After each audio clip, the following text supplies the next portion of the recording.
নমস্কার, শুভ মধ্যাহ্ন। চলে এসেছি একটা রেসিপি নিয়ে। আজকে আমি ছানার পায়েস তৈরি করছি। দেখুন কিভাবে করছি। প্রথমে কড়াতে আমি দুধ বসিয়ে দিয়েছি। এটাকে আমি ছানা কেটে নেব। দুধটা আমার ফুটে গেছে, এবার ছানাটা করে নিচ্ছি। আমি ভিনিগার দিয়ে করছি।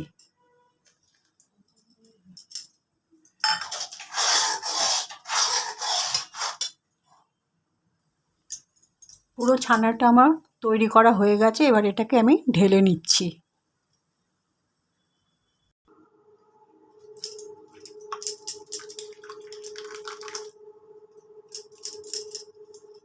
এই পরিমাণ ছানা আমার হয়েছে 500 ml দুধের ছানা তৈরি করে নিয়েছি। এখন আবার 500 ml দুধ আমি জাল বসালাম। এখানে 500 ml, এখানে 500 ml।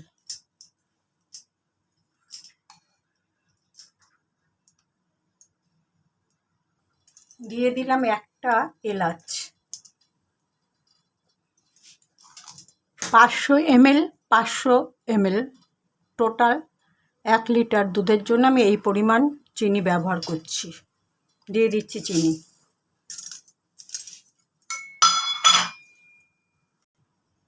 এবারে দিয়ে দিচ্ছি হামানদিস্তায় গুঁড়ো করে কাজু বাদাম।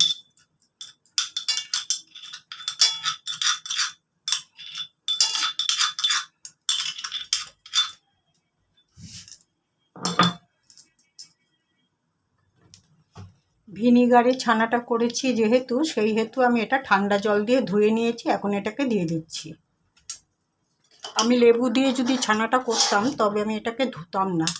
ভিনিগার দিয়ে করেছি, তাই এটাকে ঠান্ডা জলে ধুয়ে নিলাম।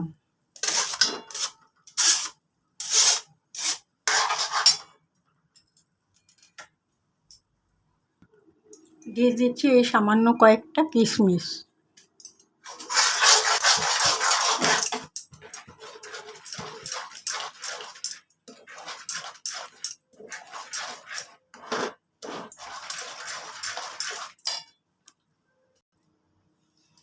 এই 1 চামচ, এখন সবশেষে 1 চামচ গোলাপ জল দিয়ে আমি শেষ করছি।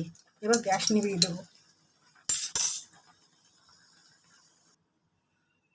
আমি গোলাপ জল ইউজ করেছি। আপনারা গোলাপ জল এবং স্যাফরন দুটোই ইউজ করতে পারেন। আমি স্যাফরন দিলাম না, গোলাপ জল দিয়ে এটাকে একটু স্ট্যান্ডিং টাইমে রেখে ফিরে আসছি।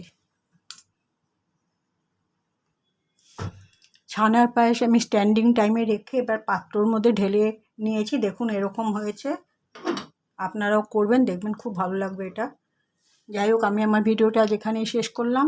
সবাই ভালো থাকবেন। দেখা হবে পরবর্তী একটা ব্লগে বা ভিডিওতে। সবাই ভালো থাকবেন। নমস্কার।